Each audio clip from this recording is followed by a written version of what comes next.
Howdy, folks. Happy Wednesday. Happy hump day. We have some things to discuss. The men's tournament at the Olympics has started. I didn't think I was going to ever hear Rito Berra's name again, Russ. I love Rito. He's one of my favorites. Right, but he was in goal for the Swiss today. He goes back to the World Juniors, Kev. He was such a good quote. He's such a good guy, and he made it to the NHL. He was so thrilled to play in the NHL. He was just like one of those happy-go-lucky guys. Yeah, I always appreciate those guys as well. Big win by Denmark today in the women's. But Russ, start us off the pre-show, then we'll get to the Olympics and some other. Okay, so let's talk a little bit about the NBA and their super trades. Just to recap, when I was 10 years old, I did put a curse on the New York Nets when they sold Dr. J to the New Jersey Nets. And I never once again rooted for the Nets and always wished bad things on them. There were times over the years I thought I was weakening and I would root for them. I always rooted for the Knicks, but I used to root for both. And it just never happened. So fast forwarding to today, James Harden, Kevin Durant, Kyrie Irving in the last 2 years have played something like 16 games together. Yeah, they're 13-3 when they played together, but they never play together. But they don't play together. So now there's talk of this James Harden for Ben Simmons deal in Philly.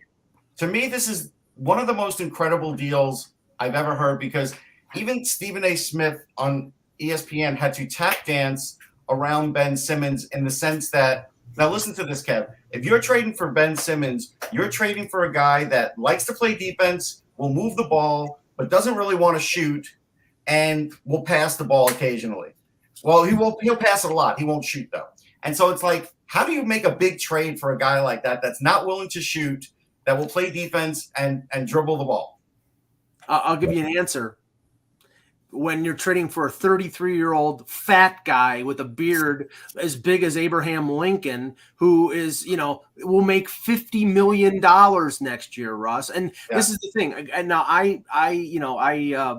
is that true? $50 million? $50 million, yeah. I don't listen to Bill Simmons for his basketball takes, but I do listen to his podcast. And this is like with us right before the trade deadline for hockey. This is his bailiwick because he loves the basketball trade deadline. And the way he described it is, it wouldn't just be one-on-one Ben Simmons for no. They have to give another player too, like a Maxey or Seth Curry. And I'm like, okay, they've been good for them. The 76ers are not doing that. They could just wait until the offseason. They might do it, Mike. Daryl Morey wants to get rid of Ben Simmons in the worst way. And, the weird thing about the Ben Simmons thing is he may have mental issues. He may. But he also didn't do anybody any favors when he said he will play for any other team in the league, but he just doesn't want to play for the Sixers. And he did say that. Wow. And so, it's like, what do you do with that guy? And Daryl Morey, he hasn't played all year, Kev. He went to camp, for 2 days, and then he basically said, I have mental health issues. If you trade me, I'll play for anybody else. And it's like, what do you do with that guy? So this is a William Nylander situation. Like, you're up against way worse than that. Oh, I know. No, I'm not trying to cast aspersions on Nylander, but by saying it went down to the 11th hour right before the deadline, because if the deadline passes, he's not going to come back for the rest of the year. Right. But the Sixers could possibly win a championship if they were to get a player like Harden, because Joel Embiid has been great. And so this is the toughest spot I think I've ever seen the team in, because it's just crazy. That's all. Yeah, Kev, I'm not a big NBA fan, but this is the thing. Like, I didn't mind the say when it was Paul Pierce, Ray Allen, and Kevin Garnett in Boston, because they sort of all complemented each other. But when it became LeBron and Dwayne Wade and Chris Bosh in Miami, and then LeBron going to LA with Antonio Davis and these teams, and then James Harden purposely getting fat and lazy in Houston to force a trade to Brooklyn. That really rubs me wrong. I can't stand the manipulation. I get that these players have rights and they want to go where they want to go, but it's almost like the players are the general managers and the GMs are almost powerless in the NBA. Yeah, I don't really appreciate the super team concept. I appreciate the fact that they do that. I like that players, are willing to call one another and say, let's all try to meet in this team and try to win a championship. I think that's kind of fun. It kind of shows, how much players want to win. They try to, create the best possible team, which is, takes us back to the schoolyard when we were 9 and 10 years old. What do we want to do? We want to put together a great team and win the neighborhood game in any way possible. So I don't mind that. The problem is the consequences of that is that it creates an environment which isn't, fan friendly. No. And you have all kinds of, kind of issues like you're talking about, to be sure. It's not a good thing for the league. Like, the best thing for the league, as much as everybody hates the word in the NHL, is parity. Yeah. When everybody's got a shot to win, to get in the playoffs, it's a lot of fun. I would say the NBA is probably the league that you have the least chance of winning because if you don't have 2 or 3 of those guys, you can't win. Yeah. Right. And there are some okay, it's like this in every professional sport. I can't see the Pittsburgh Pirates winning a World Series anytime soon unless the system changes, or like the Sacramento Kings in the NBA. They're always going to be those teams in professional sports. You almost wish that some of these leagues would have second divisions like the English Premier League, so they a more deserving team could be moved up while the other team gets relegated. But one last thing here, and okay, I don't know. I don't think this is a good thing because of all the info that came out about the accusations against this particular player. But in baseball, the news came out yesterday that no charges would be levied against Trevor Bauer. Right. Now, Russ, as soon as I saw this, I said, he's going to pitch for the Dodgers next year. They can't unless they might trade him. I don't know if the Dodgers want him. Well, at $40-something million, I don't know how many. I don't think the Yankees would take. No, but they may even eat a lot of that salary just to get. Yeah, they're going to have to because nobody's taking them at that point. No. Yeah, but yeah, I mean, they can't. No, they could. I don't know if his contract had an option where, if it had an option that they could walk away as a free agent. I don't think they did. I don't think they do either. But if they did, I think there would be teams out there that would sign him. Of course, it's baseball. Somebody's going to sign him. I mean, somebody like you said, like the Pirates or the Royals or one of those bottom-dwelling teams would definitely sign him. And but just the Pirates aren't going to pay that kind of money. No. He's saying if the freight gets picked up by the Dodgers, and he's out there, and you can sign him for the minimum. Well, what might change things, Kevin, and we don't know about this because we don't know. We may not see a major league season until June or July based on the snail's crawl that's going on right now. But if there's a salary cap with a floor, some of these teams are going to have to get up to the floor. And that's where a guy like Trevor Bauer on 1 year at $40-something million, he'd get one team to the floor. I'm going to predict you will not see a salary cap. Yeah, I think that's a pipe dream. Probably not. And just for Thomas Boyle, because he asked for the sign. There it is. Okay. Hello, Hockey World. Today is Wednesday, February 9th, 2022. I'm Russ Cohen from Sportsology, and it's never over till it's over, except for the Islanders. It's over. Yeah. Kevin Allen, Hockey Buzz, and I'm excited about Denmark's win over the Czech Republic. Franz Nielsen scores on a penalty shot. So. Oh, I thought it was Denmark against the. That's more goals than he scored for the Red Wings. Yeah, pretty much. Yeah. Okay, I got you. But what's he good in? He's good on in shootouts. So, it's a big win. That's the one thing that's really fun about the international competition is you have those kind of events where, it's not a big deal in the United States or Canada, but it's a really big win over in Denmark. They have never won an Olympic hockey game. They'll make a stamp over that. Well, I see if international relations were reflected in the results of a hockey game, I think the U.S. would probably like to put a 20 spot on the Chinese tomorrow. in their opening game. I don't think that's going to happen, but it may be close. But all right, let's start with Russ. You saw the presser with Danny Briere being announced as or being introduced as the special assistant to the general manager of the Philadelphia Flyers. Yeah, he echoed a lot of the same sentiments that Chuck Fletcher's been echoing. So I don't really know what his responsibilities are going to be. I don't think anybody does.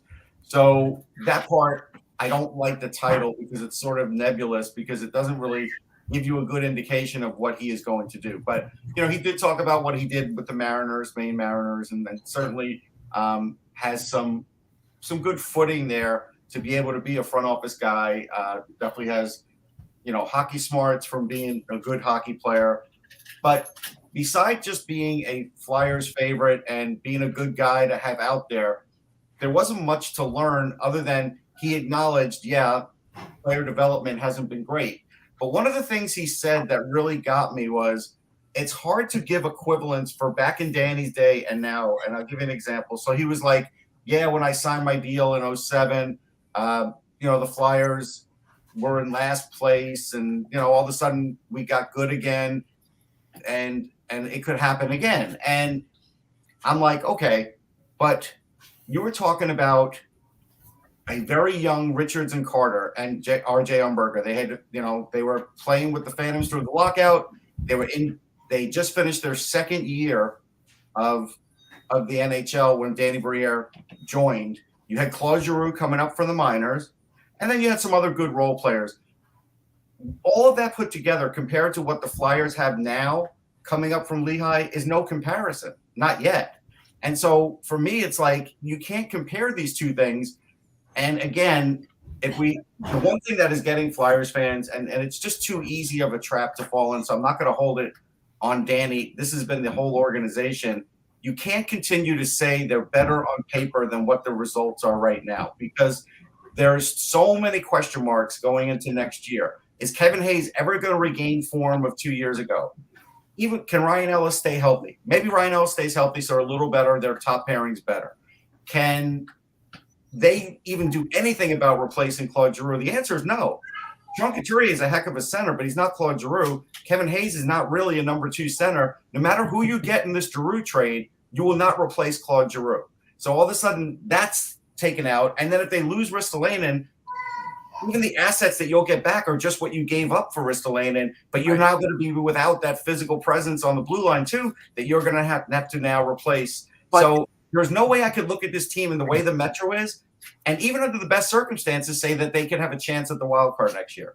No, but the whole point of, say, moving Giroux, Kev, and moving Ristolainen is to acquire the assets to maybe make another move, like acquiring another Ristolainen or another. You're probably not going to find another Giroux, because Giroux is a top 6 forward, and unless there's somebody in free agency, they're going to. There's been talk about them going after Nazem Kadri. That Nazem Kadri would make sense for the Flyers because he's sort of a Flyers type of player. But you're going to have the money. You're gonna have to spend the $8.25 million you're paying Giroux. That's the whole thing. Yeah, they won't be able to do that. Yeah, I mean, they're talking about being better next year, and I think it's possible they're going to take a half step backwards. I agree. They have a real salary cap issues. They really can't afford to re-sign Giroux even if they want to. No, not without moving some players out. So. There's a lot of difficulty there, to say the least. I don't see that they have the money to bring in any new players, and they got to hope that some of these younger players replace that. The other element here is, if you're hiring somebody as Chuck Fletcher's assistant, or at least a consultant, or whatever you want to call him, and that certainly implies that Chuck Fletcher is not in any danger of losing his job. No, because does it not? I think the agreement now was, Kev, last summer the agreement was, this is what we want you to do. He did it, right? He went out and replaced all the positions that they felt were weak. Okay. Now it was, well, we got to beef up the staff a little bit. That's still not enough, but we have to beef up the staff a little bit, show the public what we're doing and how we're going to get better this way, and then you can keep your job again. And that's what they've basically done, but they still aren't staffed up enough. Like, as an example, I don't know if they have another goalie consultant besides Kim Dillabaugh. I don't know if they have one on paper. There are some teams that have 2 or 3. That's just to use an example. So they don't have everything staffed up exactly the right way. And Lehigh is showing the results of that this year. They're bad. Their power play is 14%. They'll struggle just to be a hockey 500 this year. And those are your guys that you have to develop. So they're going to look at that, and they're going to try and hope that a lot of these guys make a big step next year or by 2 years. And that, that is a hope. But again, you're putting that together with what you have at the NHL level, Kev, and that's a lot of hoping. Yeah. And the timing of this hire is odd. Like, why would you do this now? Why wouldn't I'll tell you why. It's to put on a better face right for the fan base, to show that they're trying to work on things internally to get better. So at the trade deadline, they'll make a better trade. Yeah. At the draft, they'll have better draft picks. That's the inclination here. But and I know it takes a lot more than that to happen that quickly. Well, how does this contrast with 2 other scenarios that have sort of played out over the last, I'd say, month or so, where Nicholas Lidstrom is coming into the Detroit organization as an assistant GM, not a special assistant, but as an assistant GM, but he's going to be in Sweden most of the time. Scott Niedermayer, apparently earlier this week, is now joining the Anaheim Ducks as an assistant GM, but he's going to stay in British Columbia most of the time. This one here, and Briere is going to be in Philadelphia, but this is more, let's shine up this ugly nickel right now and try to put a good spin. That's another voice, and Danny's a good voice. Like that's a positive. But you're right. I mean, ultimately, it's to show something quickly to the team that they are reacting. And there is no cap on the front office, as we know. And so you could go and make 12 hires tomorrow if you want.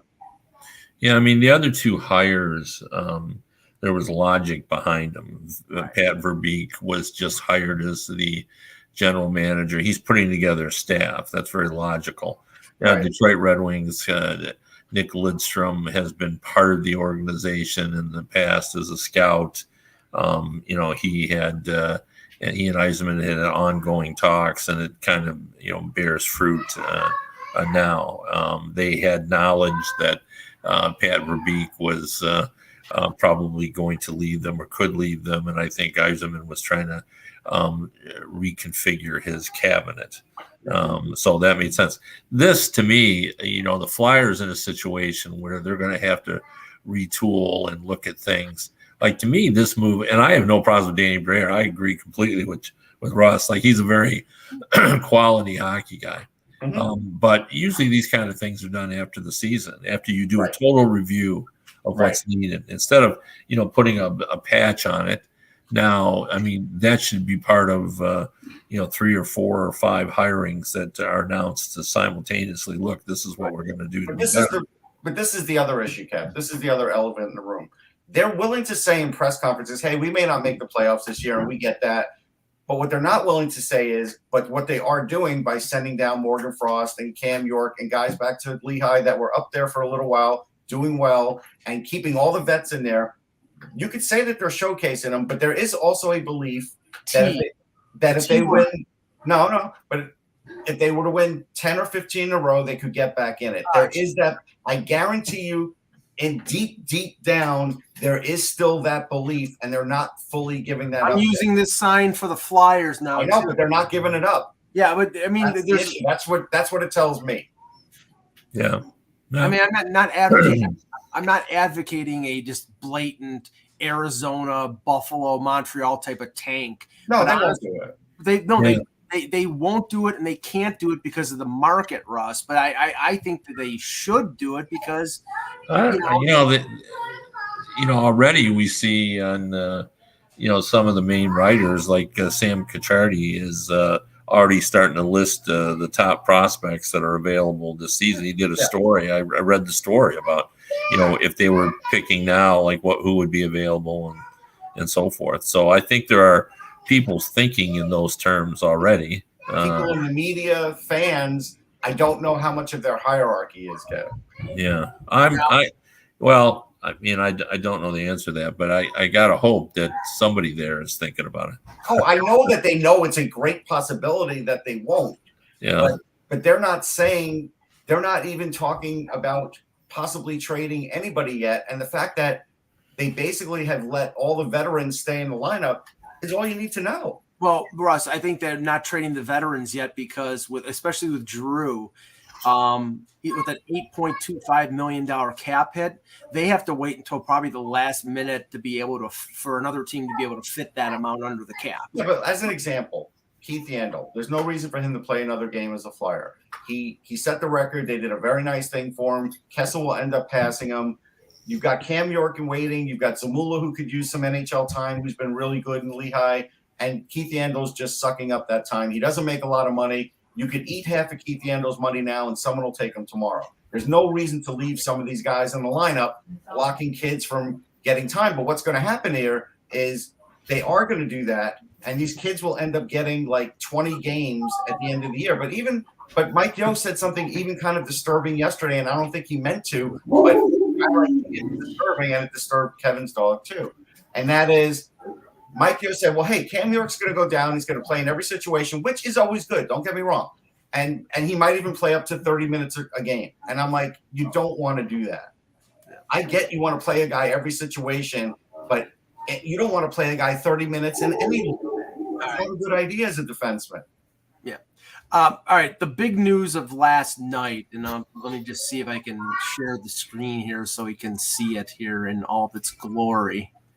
Of course, yeah. Chrome is not allowing me to show the screen. Wonderful, so I can't do it. But anyway, what I was going to show was the Tristan Jarry, Brad Marchand incident, Kevin, and it wasn't only just the sort of lack of sportsmanship type of thing where some people thought it was funny where Marchand slaps the puck out of Jarry's. Jarry was apparently going to hand it to a Penguins fan at TD Garden, and Marchand skated by and knocked the puck off of his stick.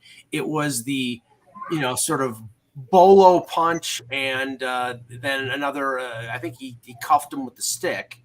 That occurred also. Again, he's been suspended once this year, so I think he's going to get the book thrown at him. Me too. And I don't know how much, but. This is a team that needs Brad Marchand, and he keeps doing this stupid stuff.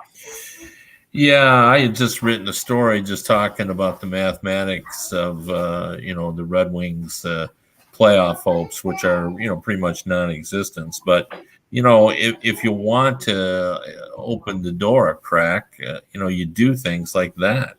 Take Marchand out of the lineup for 5 or more games, right. With the suspension. I mean, I don't know what, the thing that's so bothersome about Marchand is he's a terrific hockey player. Yes. I mean, he is, beyond the reproach as an offensive player. He's, every time Bergeron has those big games, it's Marchand right alongside of him making plays that allow Bergeron to do that. So, he's a big game player. He's proven himself on many stages, and yet, he does these antics, and I if I can practice amateur psychology without a license, somewhere along the line early in his career, people told him that his ticket to the NHL was to play an agitating game.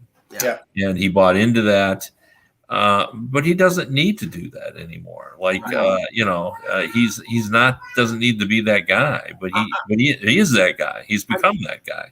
Russ, on that 2011 Stanley Cup team, I think he was a third liner, and obviously what most people remember is him speed bagging one of the Sedins. Mm-hmm.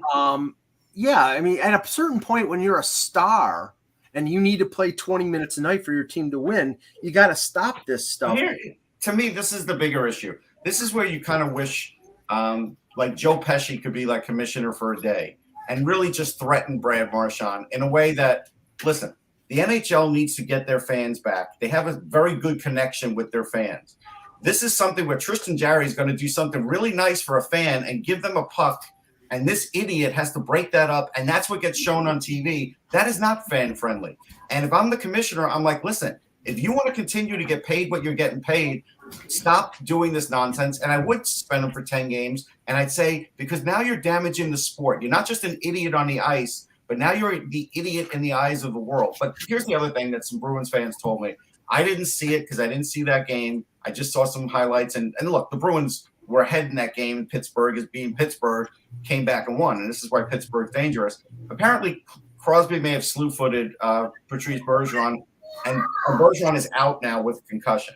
And Crosby got nothing. And that is a problem, but that has nothing to do with Marchand. If Marchand's pissed about that, then Marchand needs to take that up with some other people and not take it out on, like, Tristan Jarry and a fan.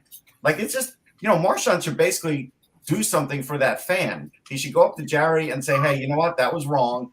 Who is that fan? I need to talk to that fan because that's not I don't want to present myself that way. But he doesn't care about that. Yeah, I mean, goalie FP in the chat, Jerry apparently slashed somebody. I think it might have been Charlie Coyle. I can't remember for sure, but that was supposedly the justification. See, but that's the justification. That's the justification. It's like, okay, well, wait a second. You can't go down that road because, as we determined with that Winnipeg situation with the Leafs, where Neil Pionk was getting back at Rasmus Sandin for hitting Blake Wheeler last year. And then Spezza took out Pionk. It doesn't matter what the other person did. It's the person who gets caught. Are we professional athletes? Are we 12? Right. That's the best way to put it. It's that simple, and they forget, and obviously it's a competitive game and things boil over, but it shouldn't boil over that often as it does with Marchand. And he's a very bright guy. Like anybody who reads his Twitter feed like I do. He's clever. No, he's a very clever guy. He's very bright. But he seems to embrace this persona, Kev. I mean, Eck has been asking the last month or off and on, is Brad Marchand a Hall of Famer? Well, he's definitely a Hall of Famer in the Hall of Fame of jerks because he keeps doing this. Yeah, and actually, it could hurt him in the Hall of Fame initially because some of the voters are going to see that. Just to answer a chat room question to Timothy, and thanks for asking, Timothy. You can just send me a message on Twitter or on Facebook, DM me, and I could send autographed copies out of my book, or go to Amazon.com. Thanks. Or contact me, and I'll charge you 10% extra. Now, also with the Bruins, Fluto Shinzawa and a couple other sources reported yesterday that it's starting to sound like Tuukka Rask, that the experiment of his comeback may be over with, and there is some chatter, Kev, that he might re-retire. Yeah, and I don't think anybody saw this as an experiment, so that's the only surprise of this. Like, this wasn't one of those things where he said, well, I'll try it and see what happens. Like, he didn't – I don't think there was any doubt in the Bruins and Rask that he was going to be ready. So it's surprising in that regard. But, the injury – and maybe he came back too soon, and so he isn't right for that. And all along, he had planned to do one and out, and so I think he probably feels. I mean, I'm just guessing, but if he doesn't feel he's right, he's not probably going to be right for a while. The team is better off to move on without him, and he'll go on and continue his life. The sad thing for me about all this, and we've talked about this before, I've never seen an athlete who has been such a contributor and be so successful not have the kind of relationship that he should have with the fan base there. Yeah, I know that's quarterbacks and goalies always face. Mike Schmidt in Philly had the same kind of relationship. I think you're dead on, Kevin. The thing that's unreal about Boston is Chara is loved. And Bergeron and Marchand and past. Rask had the misfortune of following Tim Thomas.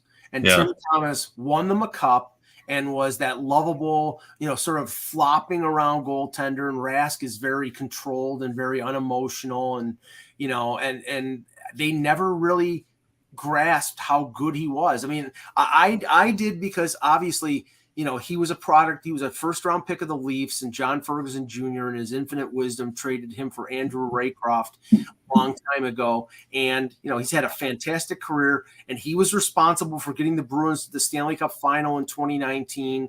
He had a great career, and it almost misserved him in this situation, coming back and not being able to play, say, 3 or 4 games in the American Hockey League to sort of get back into the swing. Well, and that's what I was going to say. I think that has also contributed to this because he didn't get those games in Providence. He went in there, he did well the first game, and then he just didn't do well. And that's, again, where I think Kevin's is right by saying he probably didn't feel exactly right and probably didn't want to go through another long stint either in the AHL or whatever to get right. Mm-hmm. And even in the chat room, like Jerkball says, he's a drama queen anyway. He's not. This guy, if you know this guy is so committed to his position.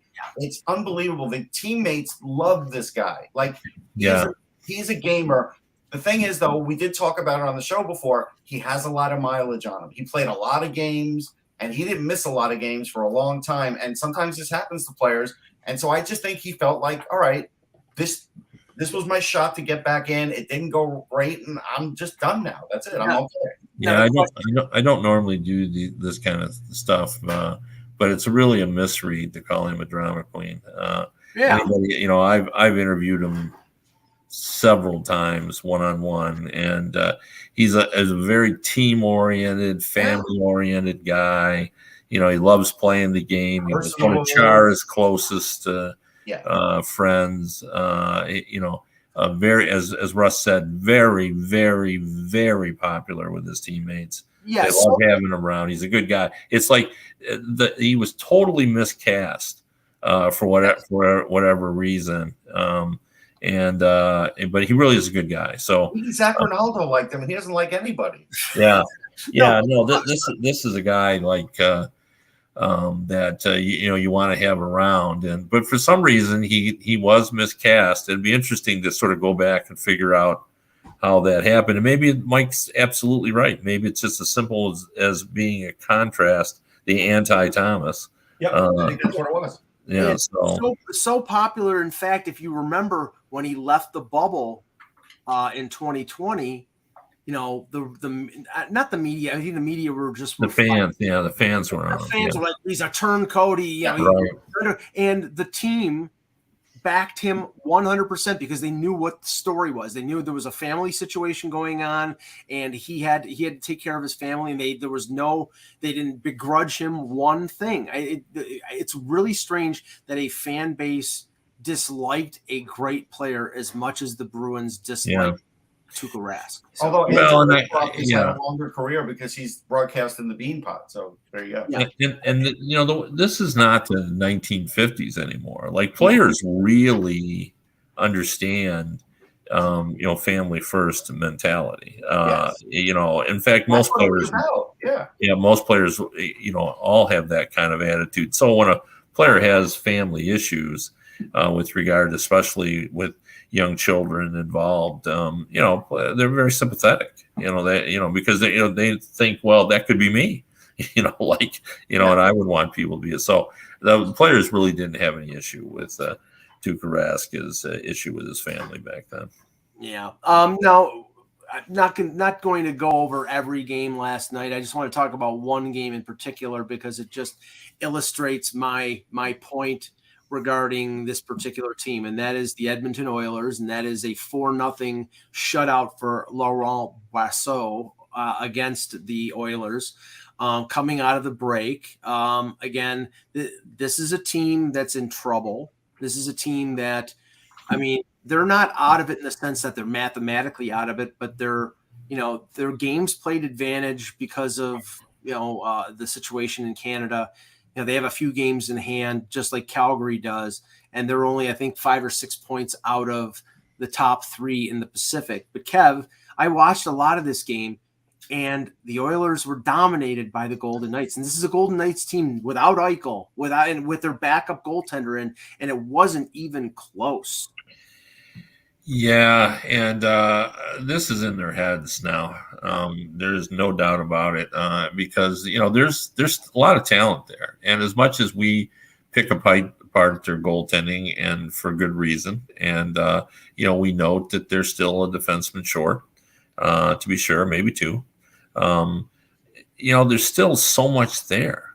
There's a lot of talented players beyond Connor McDavid and Draisaitl. So they shouldn't be this bad. This is a case where they really should be better than they really are.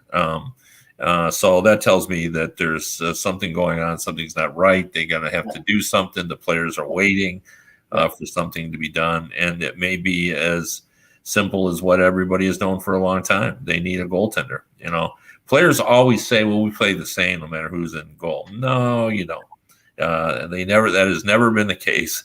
Anybody who watches the NHL knows players, perform based on who's back there.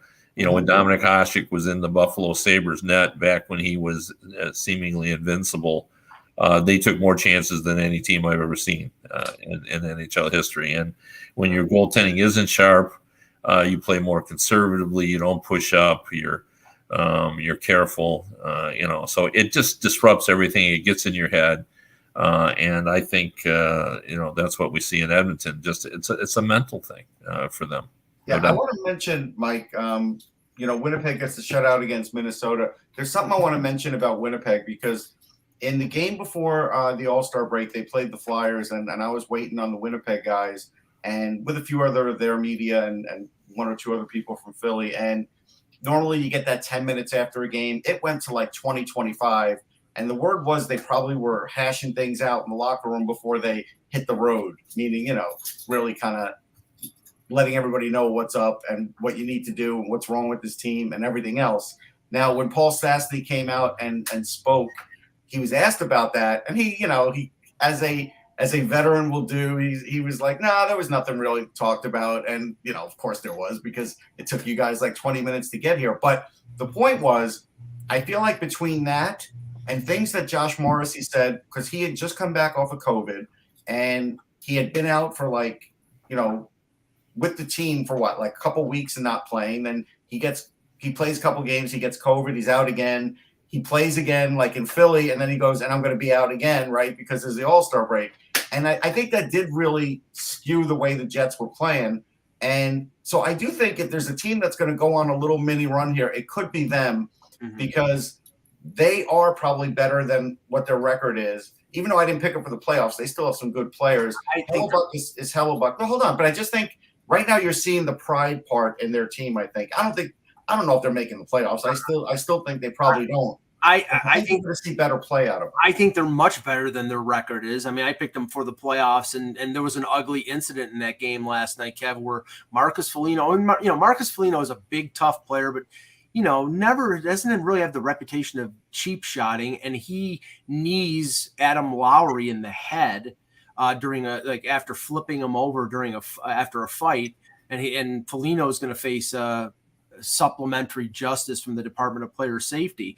But I mean, talking about Winnipeg, I that's a team that has just puzzled me. Hellebuck has not been the dominant goaltender that we've expected. They've got a 1-2 punch up the middle with Pierre-Luc Dubois, who they sometimes play on the wing, and Scheifele. There's a lot of talent there. They've had some injury issues, COVID issues, but I just don't get why they're not better than they are right now.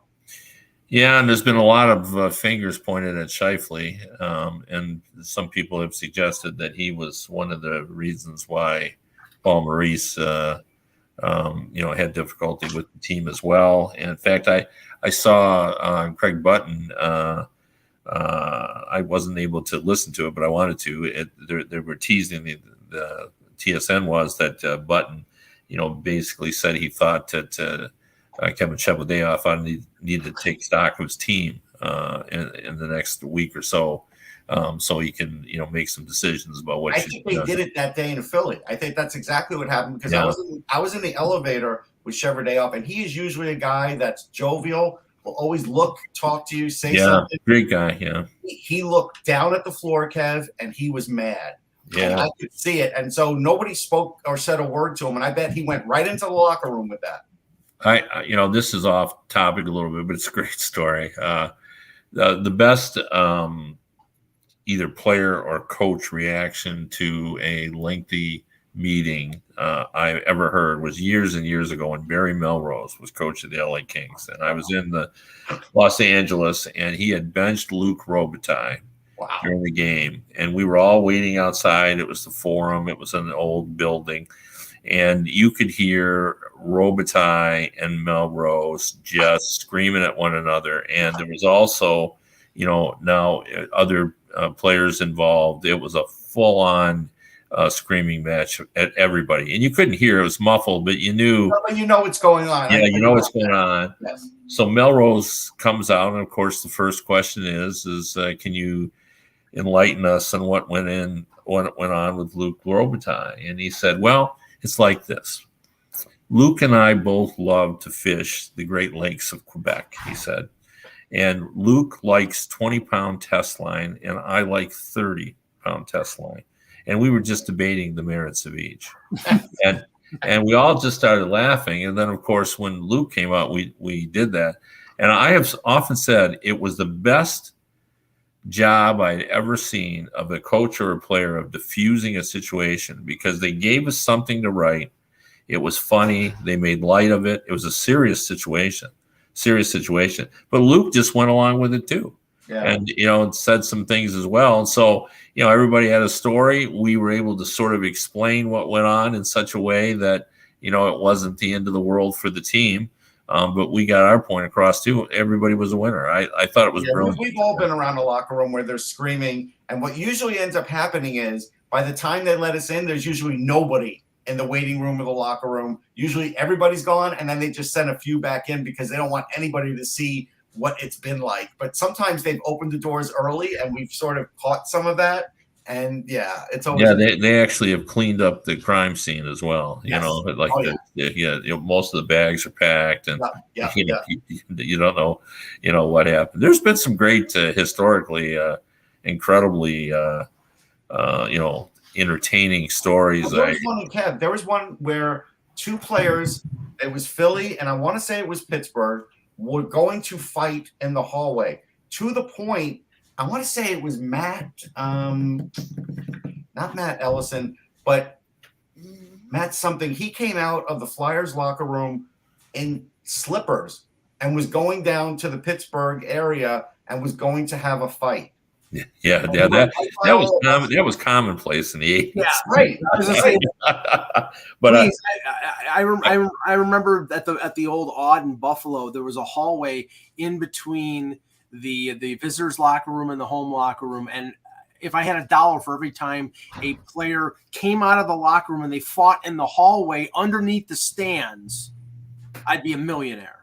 Right. Well, I've got two great Mike Keenan stories in that regard of dressing room confrontations. A Flyers player told me the story of Mike Keenan didn't like how Rick Tocchet had played, and he gave him this lengthy speech about you now think you're a scorer. You came into this league as a tough guy. Now all of a sudden you think you're a 25 or 30 goal scorer, and you've changed your game and you're not nearly as effective. He was really laying on to him, and Tocchet, who's very calm, just stood and listened to it.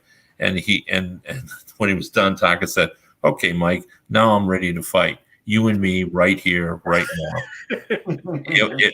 Supposedly the Flyers player told me that Keenan pretended like he didn't hear him and turned and walked away. And then the other one was, and it's been confirmed by multiple players, I did Chelios's book, is Keenan got into it with Manson, and again was leaving the locker room, and Manson took a skate like it was a tomahawk and hurled it after him, and then started chasing him down and with one skate on and one off, started chasing him down the hallway, and the players all jumped in. And if it weren't for Mark Messier, the '94 Rangers were going to mutiny on Mike Keenan. Yeah, it had gotten that bad. I think during the Devils series, it had gotten that tense. So Keenan's got that way with a team. Yeah, he does. And the amazing part of it is I've known Mike a very, very long time, and when the tension is not high, like he is such an entertaining, easy guy to talk to. He's got a short fuse. That's the problem. Yeah, no, that's very true. And but he had this thing that he did every year that players have told me about. He knew that players all had a grudge against him, so once a year he would jump in and play in a scrimmage so that all the players could take their shots at him. And many of them did. Many of them would hit him very hard in those scrimmages. But, he thought, give them the opportunity to get their licks in. He thought that was an effective tool. And, based on what I've been told by some of the players, it was an effective tool. They felt better that they got their chance to, get their hits and licks in on them. In the rumor world, Kev, I wanted to touch on this. Jeremy Rutherford of The Athletic yesterday reported that he believes that the Calgary Flames are going to shop Matthew Tkachuk. I don't know if that means before the deadline or in the summer, but if you look at it, we were looking at it yesterday, he's got a $9 million final year of his this is the third year of a 3-year deal, 1 year before unrestricted free agency. So the qualifying offer on his deal would be 10% above that, which would be $9.9 million. And if they go to arbitration, he probably would just settle and then walk in unrestricted free agency. So Calgary is in a situation where they might have to trade him now, or maybe trade him before, free agency sort of sets in. But this is not a great situation for Calgary with him, and then with Gaudreau as a UFA. They're really between a rock and a hard place. Yeah, I had always felt, and again, nobody ever told me this. I know the Tkachuks, having covered them from all those years, but they've never said anything like this or even hinted at it. But I always sort of felt that one or both of those boys were going to end up in St. Louis. Yeah, I think one will. And now we know it's not going to. I kind of thought they were both going to meet there at some point, but obviously Brady is not going there, at least not anytime soon. So. Yeah, right. But Matthew could go there, and Keith works within the organization there, and makes his home there. So, and they're a tight family, so I could certainly see that happening. And it's a bad situation. I love Matthew Tkachuk as a player, but is he $10 million player? No, but it's a short-term thing. So you might get a team. See, this is Kev. I thought a team like the Rangers might go for this because it's a short-term $10 million, and he probably would like the attention of New York and probably would put off his plans for St. Louis until his contract runs out. And then I could see the Blues signing him. But he would be a good fit there, because if you put him with like Panarin, or you put him with like Kreider, you're talking about a formidable top 6 now for the playoffs. Yeah, and if we go back to what Dolan wanted from his team, Matthew Tkachuk could supply that. Yeah, because Sammy Blais out for the year. That was like a version of that. Yeah.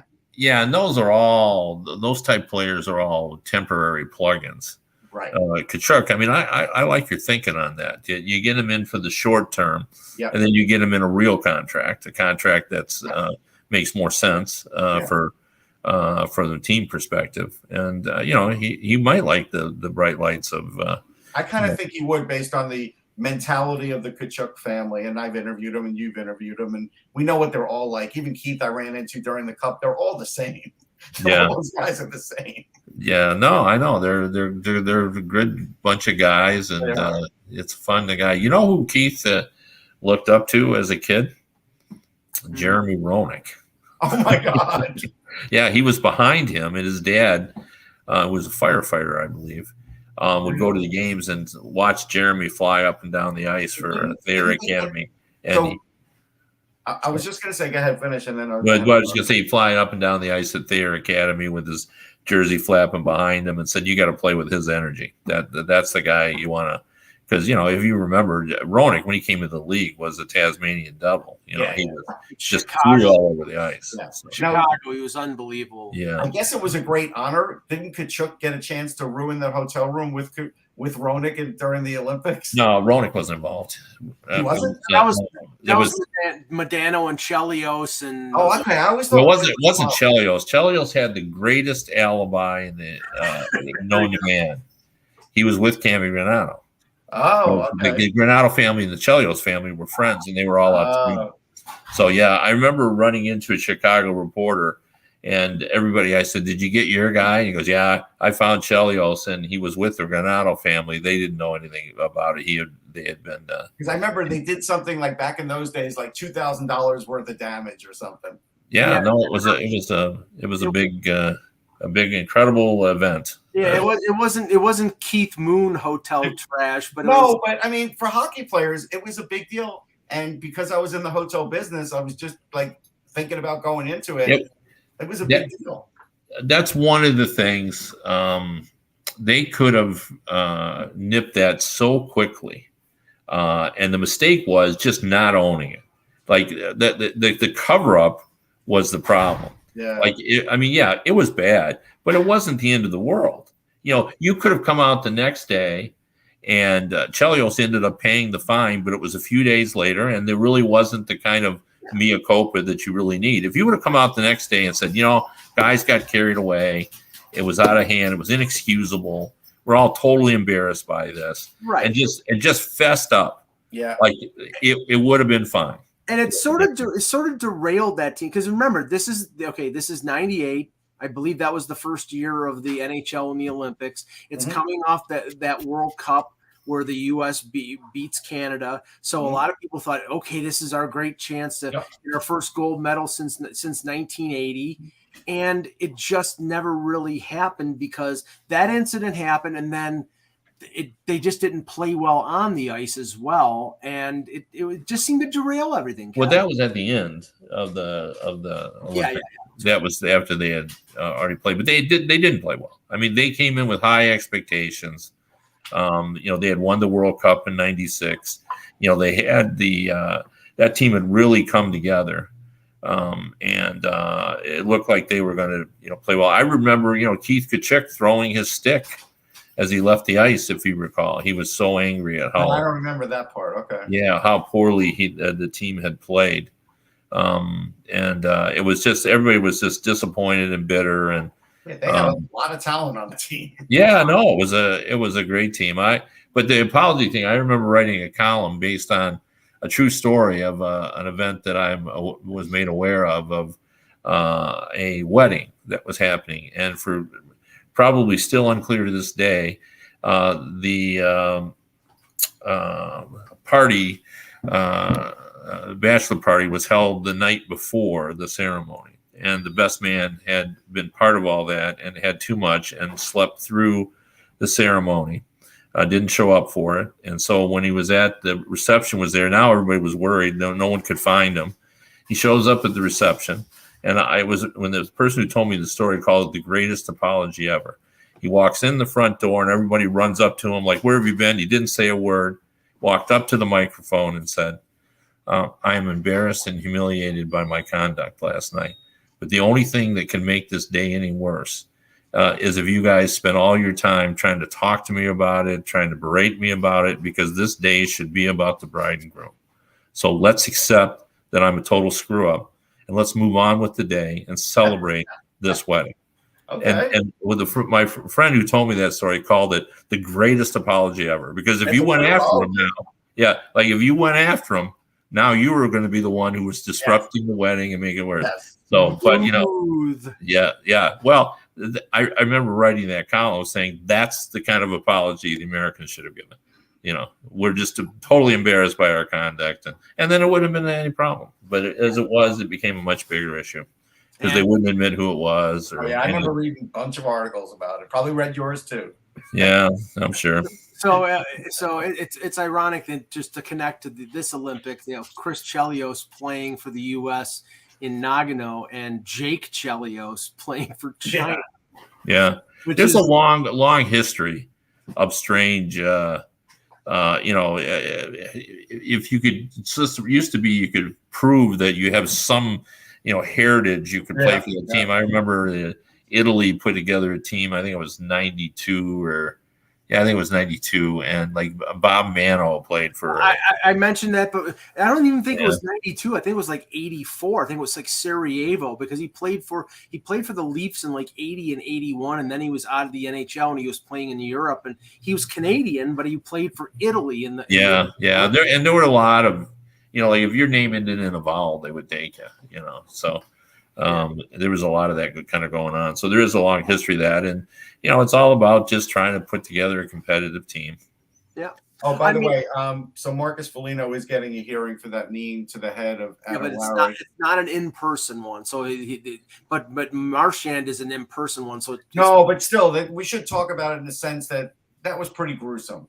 Like that's a guy losing his temper to the point where this guy is so vulnerable and you need him to the head. It was uncharacteristic because Foligno is usually not. He's a tough player, but he's usually not like that. So, yeah, I'm going to have to run, guys. So you'll have to finish up without me. Yep, no problem. See you later, guys. Bye-bye. Thank you. We'll take a couple questions and then end the show. So anybody in the chat, I know I saw something from Ace asking about Joel Edmondson. I mean, Edmonton's been on IR for most of the year. I was just trying to look up while Kevin was talking to see how many games he's played. But I mean, after a really good year last year and everything, after everything went right for Montreal last year, everything is going wrong this year. Russ, I heard Elliot. They're unwatchable. They are. Right. I heard Elliot Friedman talking about the fact that Dvorak might be on the move, that he's amongst, we've heard Toffoli in Calgary and Friedman talked about that. That was such a bad move, man. We've heard Ben Sherratt.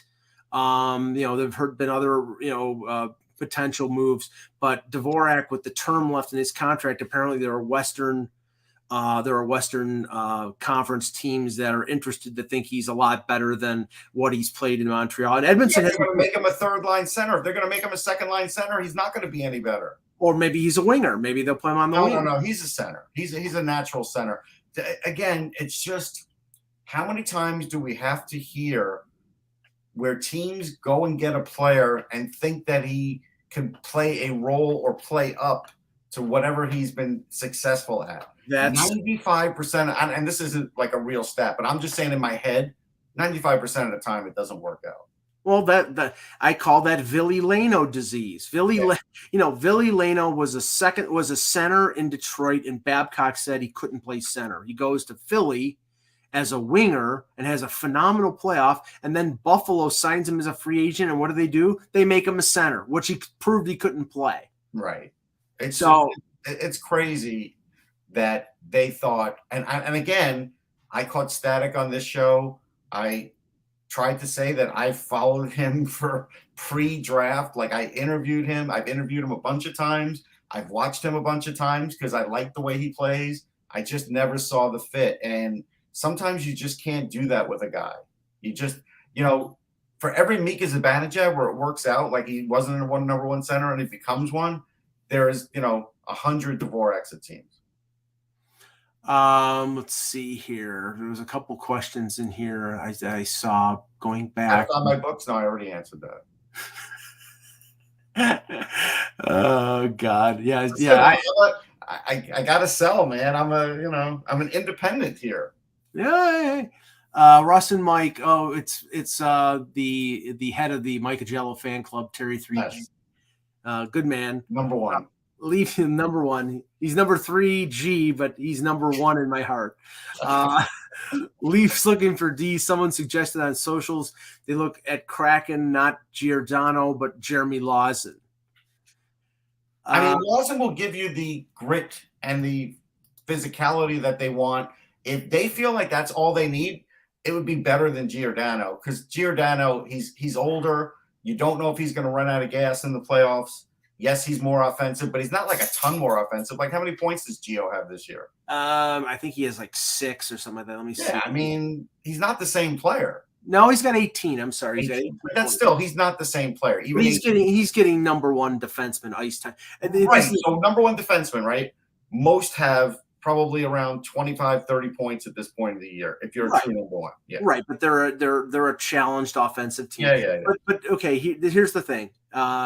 Lawson, I'm not saying he's not a good defenseman. I don't think he's a top 4 defenseman. No, he's really not. And he's a lefty. And I think Justin Braun's better than Lawson. I'm not trying to start up with you. I'm just saying I just think the Leafs, the one thing about Giordano is he's still a top 4 defenseman, even though he's 37 years old. He'd be a lot costlier because he's making $6.8 million, and it'll probably cost the Leafs to get Seattle to retain salary. The benefit here, and I said this on Kevin's show with Tom Laidlaw, is Giordano played with TJ Brody. Yeah. So there's a match. The problem is Giordano's a lefty. Yeah. And that would mean Brody playing the right side, which he already does right now. And that means that either Muzzin or Riley would have to move to the right side. And Riley has proved over his career he's a good defenseman, but he is not as good playing the right side. I'm sure Muzzin can do it. Muzzin has done it before, but he tried it and he wasn't as good. And his mobility. Yeah, he's a little challenged mobility wise. So, that's a fair point. Yeah. But, Funky came up with something that I'm going to take it a step further with Terry 3Gs. If you want to be a true follower of Mike Ogello, then you need to down a glass of Tang and show the video on Twitter and tag Mike. That's really what you need to do. Otherwise, you're really not there. This is going to be a long weekend, Russ, because I'm having a medical procedure done on Monday, and for this procedure, you cannot drink any red or orange drinks. So that means I'm going to have to be drinking like 7-Up or ginger ale or something like that. That's clear, and not drinking my wonderful Tang. I'm going to here's some good advice. Canada Dry has a clear vanilla cream. It's awesome. That's way better than any of the other crap you just mentioned. Vanilla cream, you mean like cream soda type of thing? Yes. It's awesome and it's clear. Yeah, drink vodka, Mike. I'm more of a bourbon drinker. This is the thing. So this weekend, Terry 3Gs really needs to drink Tang instead of you because you can't. To maintain the Tang quota in the world, right? To balance things out, since I can't drink my quota of Tang. If he does that, he's the true number one. If he doesn't, then he's just another guy. Terry's got to make up the ground for me since I can't drink Tang on the weekend. There you go. All right, we'll end the fun and frivolity there for the departed Kevin Allen. For Russ Cohen, I'm Michael Ogello. Thank you for watching, and remember, without the buzz, it's just hockey.